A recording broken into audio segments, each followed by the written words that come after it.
Di tanah Jawa, pada saat kerajaan Shailendra berkuasa, setindak demi setindak, perlahan namun pasti, berdiri dengan megah sebuah bangunan suci. Borobudur.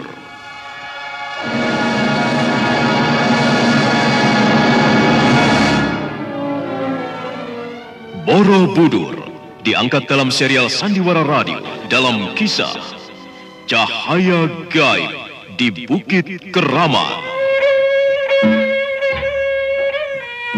Naskah karya Edi Dosa, ide cerita M. Satria Pinandita, didukung oleh para pemain Petrus Urspon sebagai Gunadarma, Renita sebagai Udiani, Edi Dosa sebagai Rakai Pikatan, Nugraha sebagai Bala Putra Dewa, Elsa Surya sebagai Sarwapala, Imron Sahdan sebagai Samaratungga, Idris Apandi sebagai Kalayaksa, Aris Sudiro sebagai Purnawijaya, dibantu oleh Lita Arlita, Iwan Dahlan, Pri Panggi. Pembawa cerita Asdi Suhastra, teknik dan montase Joko SP, sutradara Edi Dosa.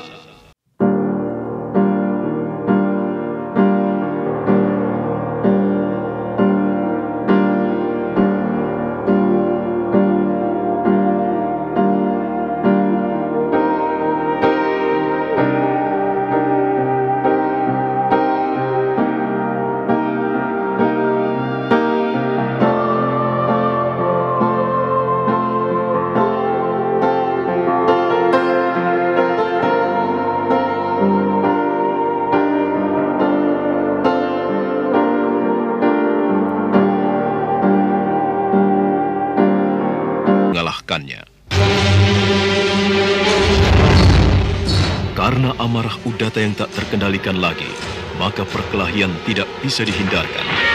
Udiani yang sejak tadi sedang menenun, ia gunakan alat tenun gendong itu sebagai senjata.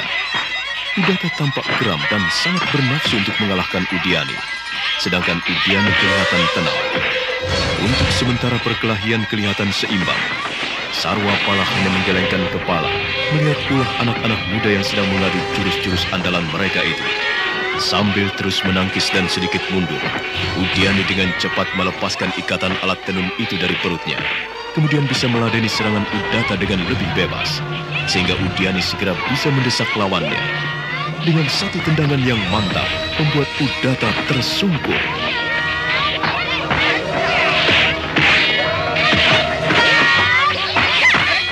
Cukup! Aku minta hentikan. Kapan-kapan kita lanjutkan, Udiani. Aku belum kalah. Nini, kenapa kamu lakukan itu? Dia sangat mencintaimu. Dia yang mulai menyerang dulu. Aku ini bingung. Udata itu cukup tampan, bahkan masih kerabat dekat Bala Putra Dewa. Kenapa kamu tolak? Bopo, Udi paling tidak senang dengan pemuda yang hanya mengandalkan terah dan keturunan. Dia tidak memiliki kelebihan apapun. Otaknya cetek, kelakuannya jauh dari sopan. Ya.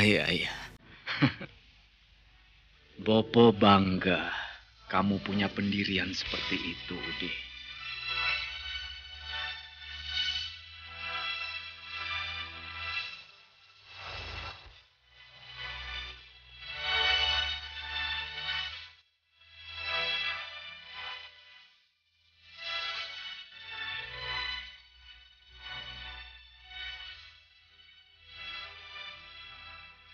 Beberapa hari kemudian, Sri Maharaja Samaratungga beserta kerabat penguasa Mataram berkenan melihat perkembangan pembangunan vihara itu.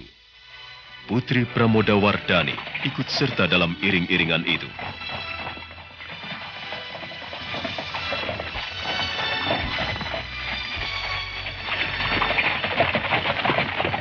Dari kereta kencana yang ditarik kerbau dengan berhiaskan prada emas dan hiasan-hiasan lainnya, para penguasa Mataram berkeliling di sekitar pembangunan itu, lalu berhenti, kemudian turun dari kereta kencana.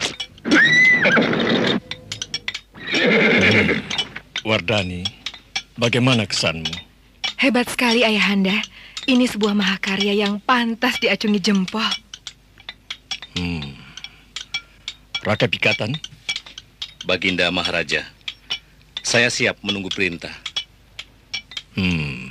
Raka Pikatan, aku menghendaki agar vihara itu bisa kuresmikan tepat ketika purnama melintas di tengah perbukitan ini. Dan itu hanya terjadi pada bulan depan. Kami sudah berusaha sekeras mungkin, Baginda Maharaja.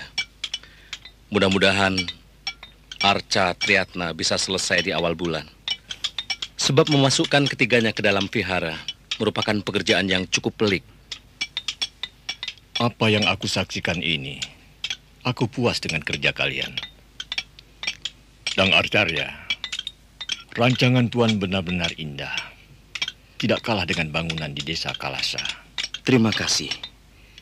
Kata-kata Baginda Maharaja sangat memperbesar hati kami. Itu semua berkat penuturan Gunadarma tentang dasar-dasar kebudayaan. Menurut pendapat saya, kalau diberi kesempatan, dia mampu membuat vihara yang benar-benar berangkat dari hakikat ajaran agamanya, sehingga menjadi lebih bermakna, Maharaja. Ya. Aku senang mendengar hal itu. Gunadarma, kamu nanti akan bekerja sama dengan anakku Wardani untuk membuat stupa yang pernah aku impikan. Namun, mungkin hal itu tidak pernah aku mengalaminya. Hamba siap mengabdikan seluruh ilmu dan tenaga hamba untuk Gusti dan Putri. Gunadarma pasti mampu, Baginda. Ilmu dan pengalamannya banyak. Dengan membantu saya, pengalaman dan ilmunya semakin bertambah. Saya yakin dia akan mampu membuat bangunan suci yang akan dikenang sepanjang umur bumi. Saya kira Dang Acarya terlalu berlebihan memuji hamba. Tidak terlalu berlebihan. Saya setuju dengan penilaian Paman Dang Acarya. Selain itu, Gunadarma juga mampu bekerja sama dengan orang Partapan tanpa ada perselisihan. Bagus. Aku senang mendengar hal itu. Rakai, temani Wardani. Aku akan berkeliling meninjau bangunan itu lebih dekat. Dengan senang hati, Baginda. Dang Acarya dan kamu Gunadarma, temani aku. Baik, Baginda.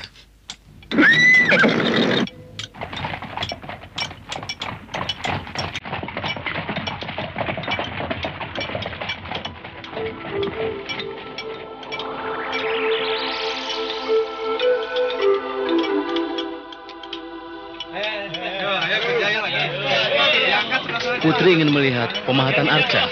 Benar, Raka. Mari Putri, teruskan kerja kalian. Ayo teruskan kerja kalian.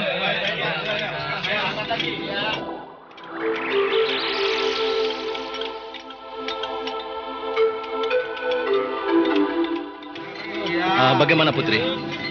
Kenapa termenung? Aku takjub dengan wajah Arca Buddha ini. Tersenyum cerah, seperti purnama yang menerangi bumi. Iya. Lembut dan penuh las asih. Tangan-tangan pemahatnya pasti tangan suci yang bersih dari keserakahan duniawi. Mereka sangat tulus dan mencintai pekerjaannya, Putri. Hampir semua rakyat Partapan memiliki kepandaian yang merata dalam mengukir arca batu.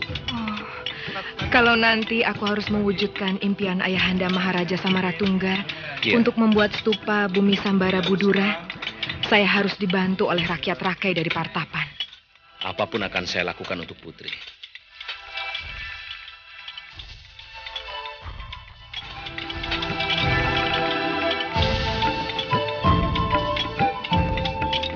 Rakai Pikatan dengan setia mendampingi Wardani yang masih mengagumi para pekerja yang tanpa kenal lelah bekerja dan bekerja dengan tulus.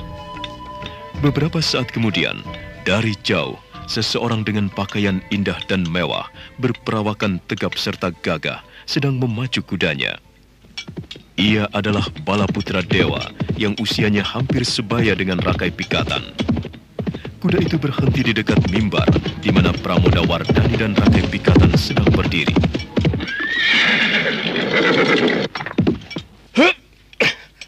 Wardani, di mana ayahmu? Ayahanda sedang berkeliling memeriksa bangunan, Paman. Ke arah mana? Ke arah sana, Paman.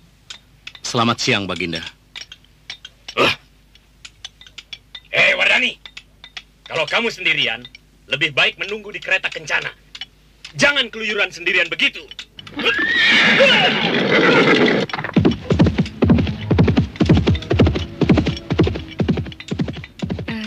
Maafkan atas sikap jumawa dan kasar Paman Balaputra Dewa, Rakai.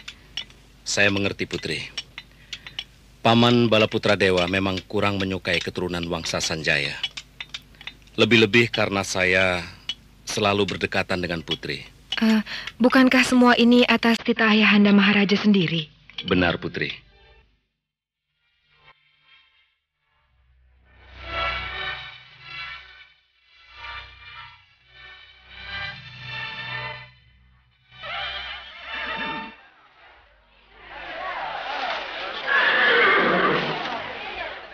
Balaputra Dewa memperlambat lari kudanya. Ia melewati para pekerja yang sedang membetulkan tiang-tiang penyangga dari bambu-bambu yang disambung-sambungkan dan diikat dengan tali ijuk. Kemudian dipasang palang-palang untuk tempat berpijak pekerja-pekerja yang mengerjakan stupa di tempat yang tinggi-tinggi. Tiba-tiba, tiang-tiang bambu penyangga itu runtuh.